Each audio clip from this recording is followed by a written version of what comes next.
네, 테슬라와 22조 7천억 원 규모의 이 반도체 칩 생산 계약에 급등한 삼성전자입니다. 오늘 6% 넘게 오르면서 11개월 만에 7만 원 선 위로 웃도는 모습을 보였는데요. 여기에 대해서 현재 지속적으로 적자가 계속되면서 분사 위험까지 더해졌던 파운드리 사업부 훈풍이 불고 있습니다. 이뿐만 아니라 현재 삼성전자는 미국 텍사스 테일러시에 파운드리 공장을 건설하고 있는데요.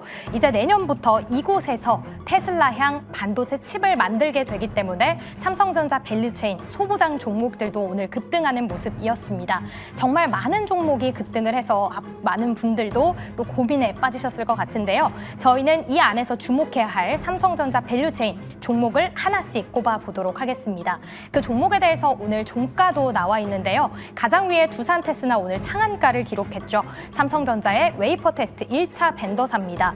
무려 전체 매출의 약 95%가 삼성전자 향으로 나오고 있기 때문에 앞으로 수주 더 기대되고 있고요. 또 솔브레인과 원익 IPS도 각각 소재, 장비를 공급해서 오늘 15% 넘게 급등을 했습니다. 현재 증권사에서도 삼성전자가 짓고 있는 이 테일러 공장 투자의 속도가 더 붙을 경우에는 소부장 종목들의 수혜는 더 커질 것이다 라면서 기대감을 드러내고 있는데요.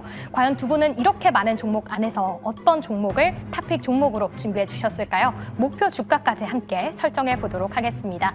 그럼 첫 번째 주식 남녀의 선택 보드를 들어주시죠. 자, 문제 보기에도 보면은 20개의 종목명이 나와 있었습니다. 이 밖에도 관련된 종목들은 훨씬 더 많죠. 자, 모든 주주들이 삼성전자와 관련해서 호재가 들려오기를 바라고 있었는데 오늘 꽤 깜짝 놀랄 만한 소식이 들려왔고 급등한 종목들도 많았습니다.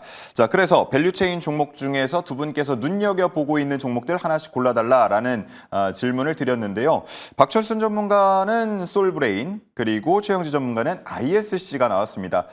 종목명은 아마 반도체를 좋아하시는 시청자분들이라면 다 익숙할 것 같은데 각각 어떤 매력이 있어서 탑픽으로 꼽아주셨는지 한번 들어보도록 하겠습니다. 먼저 박철순 전문가님, 솔브레인이요. 네, 솔브레인 같은 경우는 사실 제가 지난주에 추천드렸던 종목이거든요. 기억이 납니다. 네, 그래서 오늘 이제 급등이 나와서 아주 단기에 좋은 수익으로 지금 종가가 형성이 됐는데 솔브레인은 지난주 방송을 보셔도 되겠지만 일단 기본적으로 굉장히 안정적인 고객사를 확보하고 있는 대표적인 소재 기업이라고 보시면 될 것 같고요. 특히나 이제 이 솔브레인의 장점을 본다면 2분기 때 수익은 조금 소폭 하락할 것으로 예상이 됐던 부분들이 있었습니다. 그 이유가 뭐냐면 일본에 있는 회사를 인수했기 때문에 이해성 비용이 작용이 했었거든요. 그래서 이 부분이 주가에 조금 걸림돌이 됐었는데 이제 2분기가 이제 끝나고 3분기부터는 오히려 그 인수했던 인수 효과가 떨어지고 인수했던 비용이 없어지고 그리고 인수했던 기업의 연결 매출이 시작이 되면서 오히려 실적은 더 좋아질 수가 있기 때문에 3분기부터 더 기대해 볼 요소들이 많다라고 말씀을 드렸습니다. 그리고 지금 반도체 오늘 호재들이 굉장히 많이 나왔기 때문에 특히나 삼성전자의 파운드리 쪽에 대한 이 적자가 계속 지속되면서 이 성장성이라든지 이런 것들에 대해서 굉장히 우려감이 높았었는데 이제 테슬라 쪽으로 이제 계약을 하게 되면서부터 이 반도체 파운드리 사업 쪽도 상당히 기대감이 높아진 상황이죠. 그렇다면 어디가 수혜를 볼 수 있는지 우리가 종목별로 봐야 되는데 그 중에 하나가 솔브레인입니다.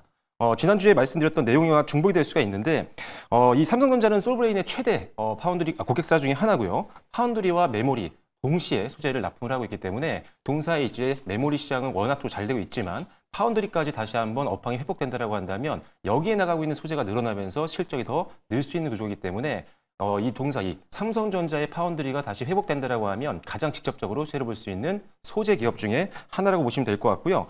그 이외에도 사실 낸드 쪽도 이제 점점 더 기술력이 좀 개발이 되면서 내년부터는 한 400단대 제품도 추가가 예상이 되어 있기 때문에 인상기 시가격 같은 경우도 수요가 좀 늘 것 같고요. 그리고 내년 같은 경우 또 D1C 시장이 좀 개하게 되면 또 한번 불상계 소재, 그다음에 고객사의 3나노 공정 유일 공급사로 지금 분류가 되어 있기 때문에 초상계 소재도 또 늘어날 것 같습니다. 결국은 지금 현재 오늘 가장 시장에서 부각이 됐던 이 삼성전자의 테슬라 공급 계약 체결 소식은 결국 솔브레인 쪽으로 수혜가 될 수 있는 부분들이 분명히 있기 때문에 단기뿐만 아니라 중장기적으로도 동사의 실적 한번 우리가 기대해 보시면 좋을 것 같다는 말씀 드리겠습니다. 네, 좋습니다.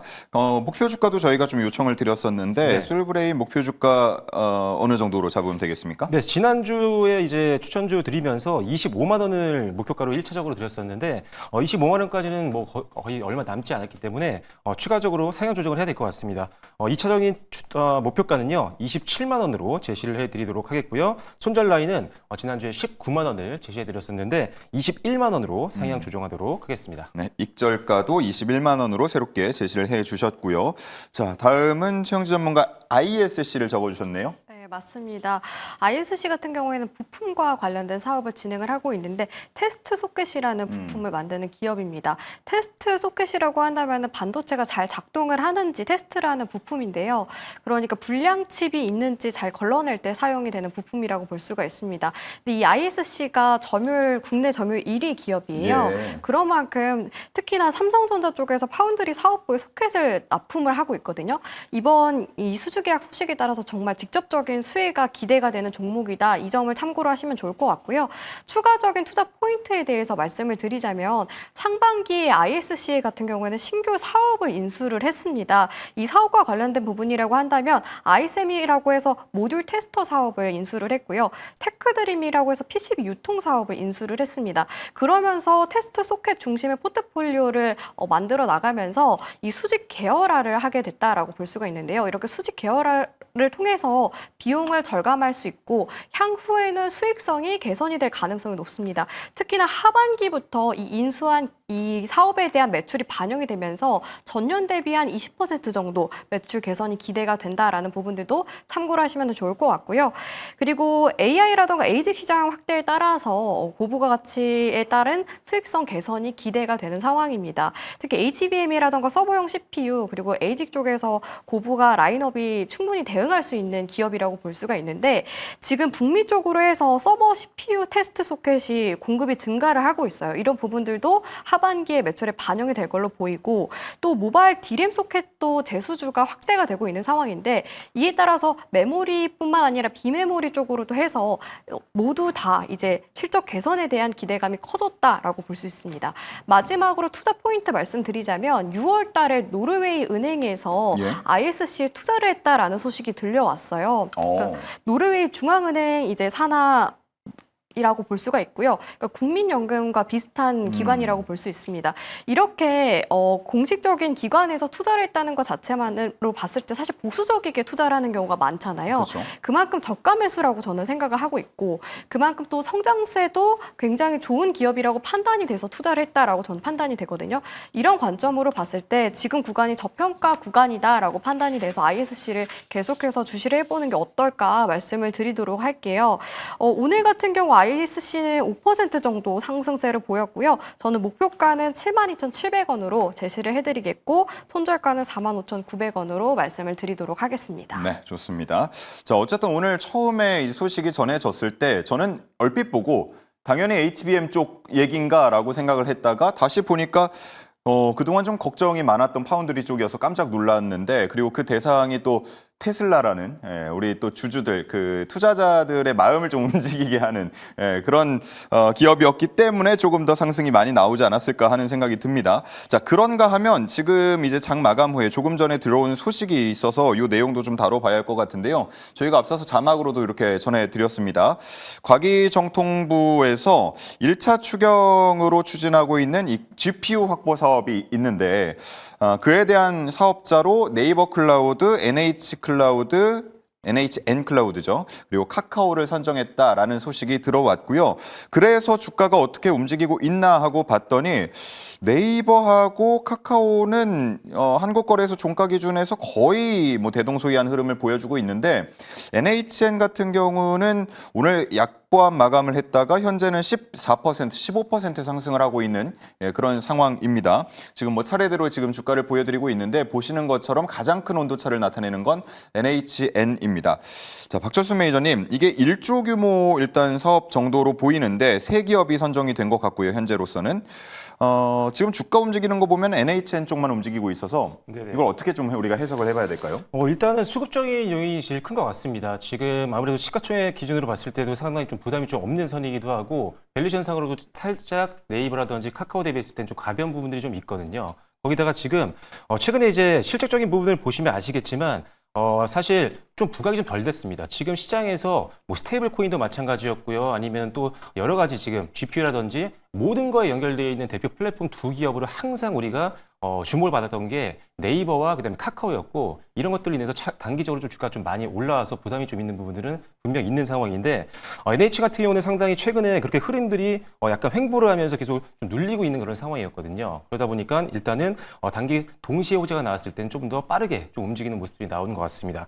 다만 지금 요게 지금 NHN 쪽으로는 단기가 몰리고 있지만 분명히 이게 순환매가 돌 수 있는 가능성은 분명히 있거든요. 왜냐하면 이미 뉴스상으로도 이미 기업들이 이제 확정이 된 기업들이 언급이 됐기 때문에 돌아가면서 수급이 들어올 확률들이 있습니다. 그래서 지금 상태라면 NH 같은 경우는 지금 마감을 하기 전 넥스트레이드가 마감하기 전에 매수를 좀 공격적으로 하는 건 좀 위험할 것 같고요.